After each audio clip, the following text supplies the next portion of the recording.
Paul Garassus, merci d'avoir accepté de répondre à nos questions dans le cadre de FHP Direct.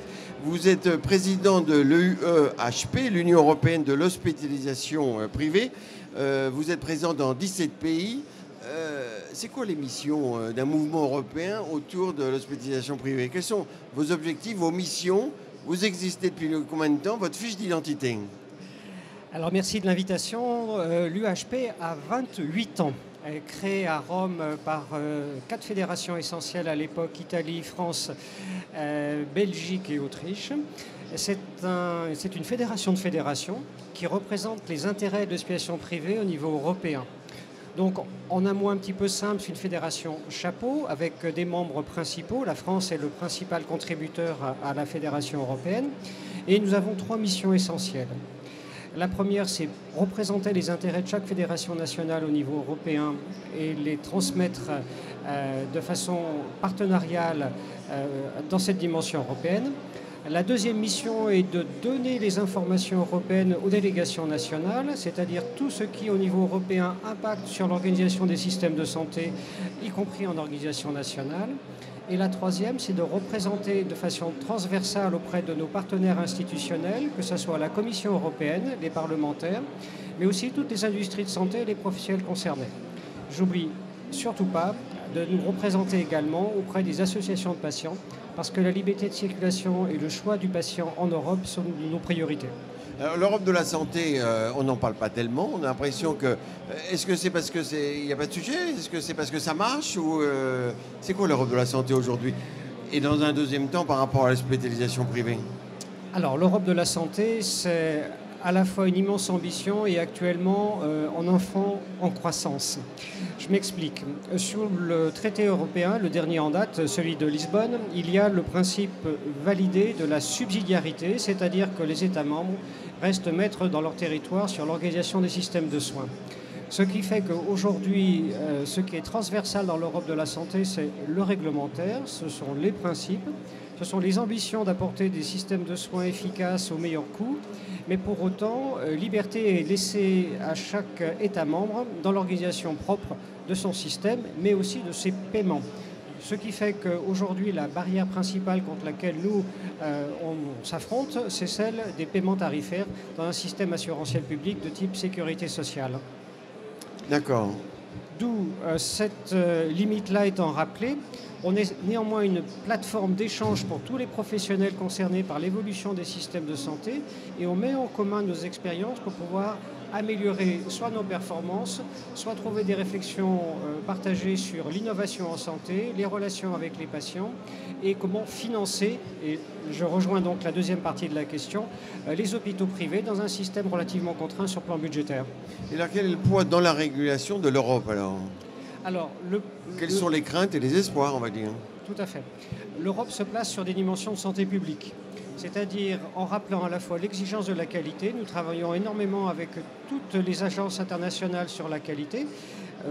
Plusieurs exemples à citer. D'abord la Joint Action qui s'appelait Patient Safety and Quality, qui était une grande ambition européenne de mettre des critères de qualité des soins communs à disposition et appliqués pour tous les citoyens européens par les professionnels concernés.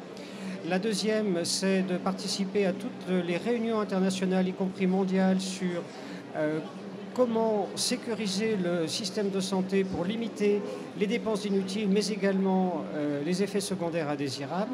Donc on est pleinement dans ce jeu de transmission d'informations et de partage de pratiques pour essayer d'optimiser le système de santé.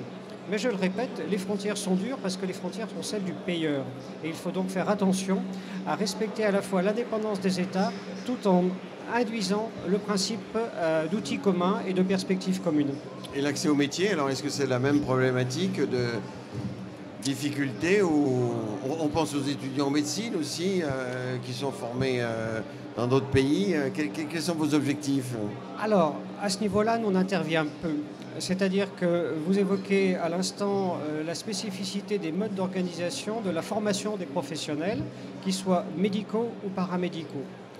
Il y a une tentative d'uniformation qui est relativement bien engagée pour les médecins, qui est encore plus engagée pour les infirmières. Donc aujourd'hui, la régulation entre guillemets des diplômes et l'accès au métier est régie par un certain nombre de textes européens qui dominent la réglementation nationale. Ce qui permet ainsi la liberté de circulation des professionnels, qu'ils soient médecins après avoir été accrédités par l'équivalent des ordres des médecins dans chaque pays, mais également des infirmières. Vous avez forcément entendu parler, il y a une dizaine d'années, des infirmières espagnoles, des infirmières polonaises qui ont été fortement recrutées, en particulier au Royaume-Uni.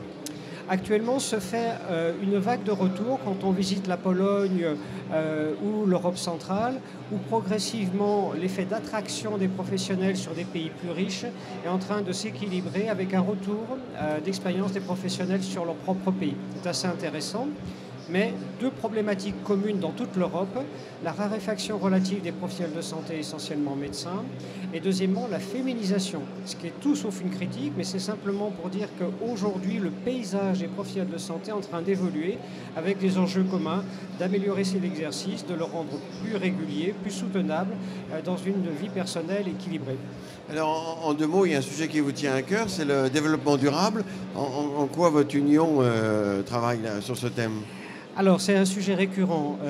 On a participé à un certain nombre de projets européens pour favoriser, en effet, la limitation des déchets, en l'occurrence hospitaliers, donc des programmes de formation dédiés aux professionnels. Mais plus important, on pense qu'aujourd'hui, s'inscrire dans l'innovation des pratiques, c'est inclure de façon obligatoire les perspectives du développement durable dans nos projets. À ce titre, là encore en rappelant que l'UHP est une plateforme de discussion et d'échange de professionnels, nous avons publié ce matin même notre nouvelle newsletter avec un focus particulier. Nous le faisons tous les ans sur le développement durable. Pourquoi ? D'abord pour les étapes de conception des établissements de santé privés, les rendre éco-responsables, mais plus encore inclure toutes les pratiques responsables dans la gestion quotidienne des établissements, que ce soit sur les flux de patients, les économies d'énergie, le rejet des déchets, mais aussi des perspectives environnementales où l'établissement doit s'intégrer dans un cadre de vie optimisé. Donc pour ce faire, nous avons repris l'expérience d'établissements en Europe, France, Espagne, Allemagne, qui sont certifiés par le plus haut standard qui s'appelle EMAS et qui nous permet ainsi de faire cette publicité, si j'ose dire, mais dans le meilleur sens du terme, en faveur de l'implication d'établissements privés qui intègrent réellement ces pratiques de développement durable au quotidien. Et alors en deux mots, vous avez parlé de plateforme, donc c'est une plateforme d'échange, d'information. On y accède comment ça se passe? Vraiment en deux mots? De façon très institutionnelle, notre réunion de conseil et de bureau, et de façon grand public, un site web dédié à toutes les informations et accessible à tous les professionnels de santé européens. Et on attend toujours les contributions du terrain et aussi une newsletter que nous publions mensuellement sur des sujets. L'égalité des genres, c'est très important aussi pour nous. Les stratégies de financement de l'hospitalisation privée, c'est des sujets récurrents. Et puis tout récemment, le développement durable. Merci beaucoup. Merci pour l'invitation. Bonne journée à tous.